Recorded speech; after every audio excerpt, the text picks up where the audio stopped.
Hey, this is Rudy Sarzo, and here we are with The Dash, and my guest today is Robert England. So let's say I'm a brand new band, I don't have a legacy, I need to be heard by the fans out there. How can I approach you? First of all, you have to like the music, right? Obviously, right? But let's say you go beyond that and you love the band. What's the next step?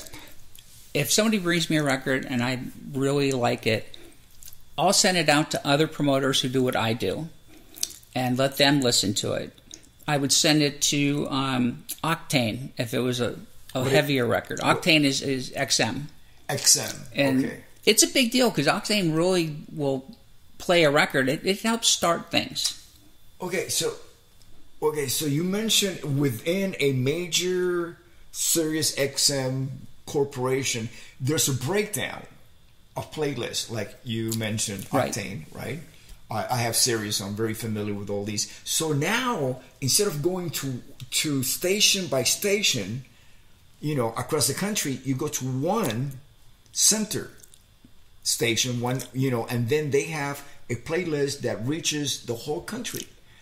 Now, with the app, does it reach the whole world? Is it global, or is it just domestic? U.S., Canada?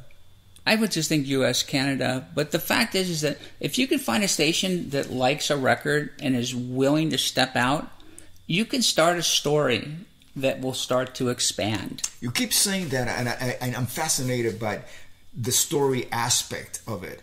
So it's not just about the value of the song. It's about what's behind the song. The individuals, how the individuals got there, the story behind the music. Look at Greta Van Fleet. Love those guys. Came out. I knew about them years ago because I deal with a radio station in Flint, WWBN, and they told me about these guys. And first I heard they were Zeppelin ripoff, but they're not. They're more than that. They're kids, and they've had so much influence from their parents playing records for them. They grasped onto that kind of music. And they have this. They put out an EP. Their very first record is coming out in June. Wait a minute. You mean they don't have a record out yet? It's an EP. All the hubbub was an EP. Wow, that's amazing. Yeah. And they've done it all themselves, right? I mean, well, they got on Republic Universal, and there was already a buzz, which came out of Detroit and that area, and it expanded. I mean, their live performance is really good, and they're like the flavor of the month right now. Well, they've been the flavor of the month for a few months. Yeah, well, they're a big flavor. I mean, it's them and the Struts. I love the Struts. Yeah, young but it has. They're not really a ripoff, but they're very much influenced by, and and we all were too. I mean, if you look at Motley Crue or look at Quiet Riot, we're all you can tell who we were influenced by. Everybody sounds like somebody. Absolutely. Wow. Okay. But let's say in the case of Greta Van Fleet, is this a self-produced EP? That I don't know. I have a feeling that the label might have put them in the studio as to work with a producer and A&R person, right? Just to see what they had. Throw some money into the studio and see if it was willing to take them in and sign them. So it was an actual big label EP release. Yeah. Okay, good.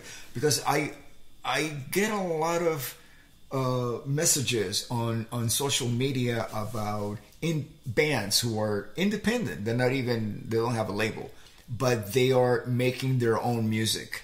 A lot of them are. And how many of those do you get approached? Well, the internet allows, and internet radio allows people to make their own merchandise store, to get their names out there, to get a video on YouTube, to start a buzz.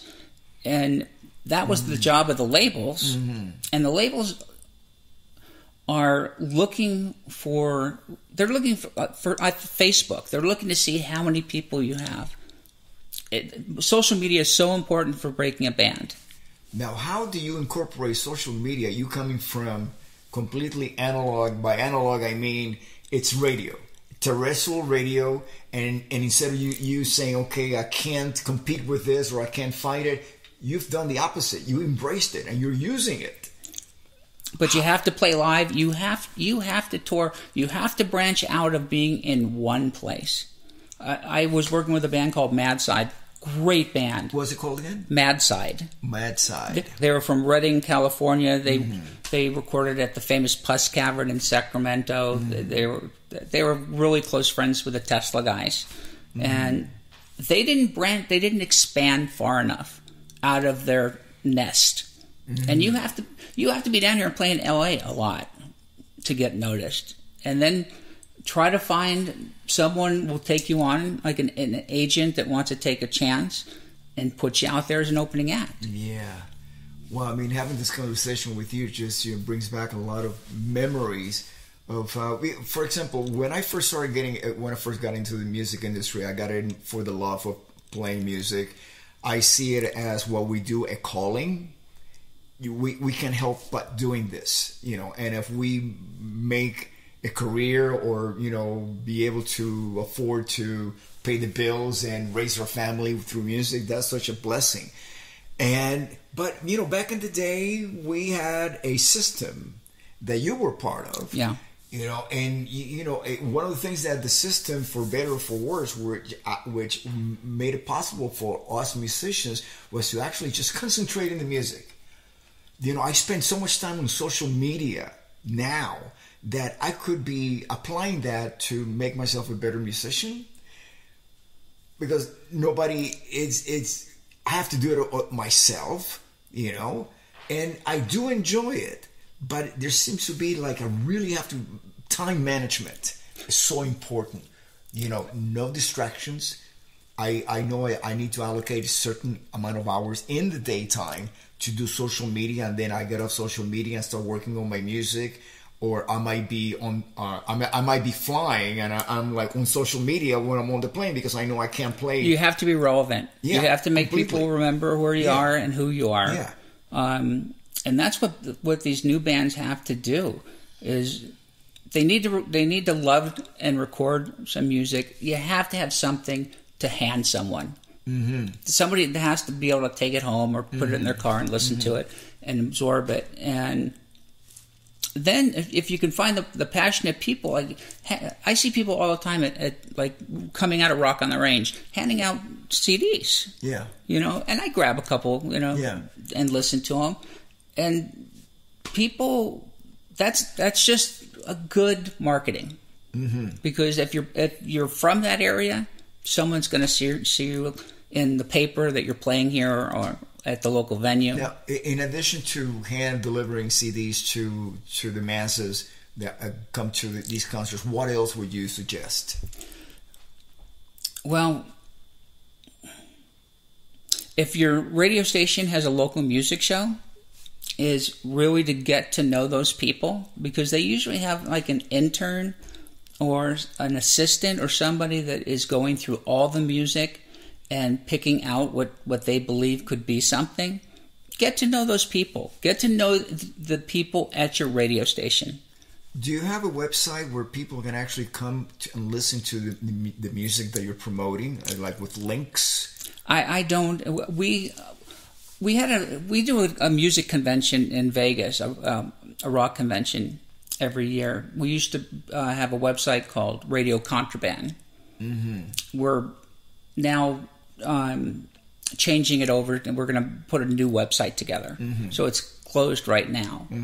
But we don't, because you have to get permission from the labels to Interesting. To have that music on there. So it's not considered like radio airplay. Well, nobody can download it. You can't get a WAV file or anything from it. But you can post videos on any radio station, a website. Oh, you can? I didn't know that. Yeah. Really? Huh. That's great to know. And it's important too. I'm working with a band called Pop Evil. Pop Evil, yeah, and from Detroit, yes. And they have a new song called "A Crime to Remember," and I just watched the video, the rough cut this morning for the management. Mm-hmm, mm-hmm. You know, these are guys that have really done their legwork. Mm-hmm. Radio loves them because they're the same kind of people. They would paint your house. Yeah, yeah. We have a video that we shot a few months ago with the Guess Who. That's going to be coming out in September. Cleopatra has a whole game plan, for the release of the album. But in addition to that, I also did a project where I'm a special guest of a group called Dream Child, which is including myself, Craig Goldie, and Simon Wright from Dio. And that's coming out on Frontiers. And we just did a couple of videos about a month ago. Do you work with other labels, not just American labels, but do you work with, like, let's say Frontier that happens to be based out of Italy also? Sylvia Massey, the producer, used to send me things from Israel and different places, and sometimes she would have just unbelievably great stuff, but you just couldn't, because they weren't touring in the country. It was hard to get people excited for it. So okay, well, okay, that's one aspect that I really didn't strike me as something that it would be integral to what you're actually doing. You have to tour. You have to tour. Okay, got it. So basically, okay, so what you do needs to be supported by the bands to do their legwork in the country, in the United States, domestically. That's wow. If you have a good song and we can get like a station to take a chance on it, they're going to want to see that station come through the market. We try to get them into the studio, play an acoustic set, or just promote the show. And WDHA is the best at that. And you need to get yourself a van. Sprinter? Yeah. I've done one of those, yeah. You need to get yourself a nice trailer. Always back your trailer against a cement wall. Yeah, oh yeah. Because I've heard of many people lose trailers. Even with tour buses, we had a trailer, behind the tour bus too. You always did something like that, back against the. You have to. So many trailers get broken into. Yeah, unfortunately, this is horrible. But going back, the reason why I was thinking global is because now musicians are, because of social media, we get approached.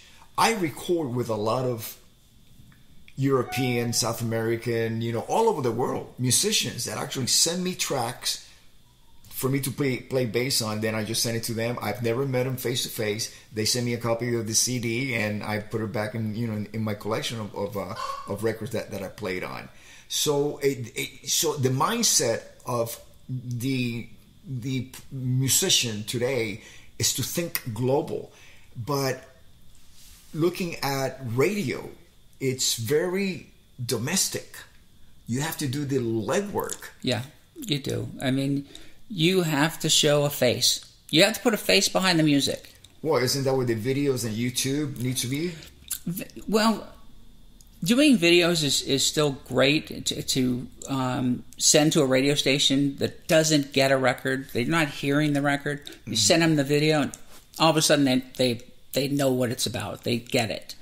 So that's important so they can see a face. But with MTV gone, that was a way to break a band because people saw them, heard them, and they did a great job with all their news and their interviews. And MTV used to be so good when it was music driven. Oh, absolutely! It was fantastic. I mean, I can vouch for that with a couple of bands, White Snake and Quiet Riot. And but then growing up, having the Beatles perform on Ed Sullivan, and then later on the British Invasion and all the American bands that got to perform, like the Doors and so on. Television was always it's what to me was like the selling factor. You really appreciate the music, but what made you really become a fan of the band is to actually see them. Well, there was, there was American Bandstand. There was where the action is.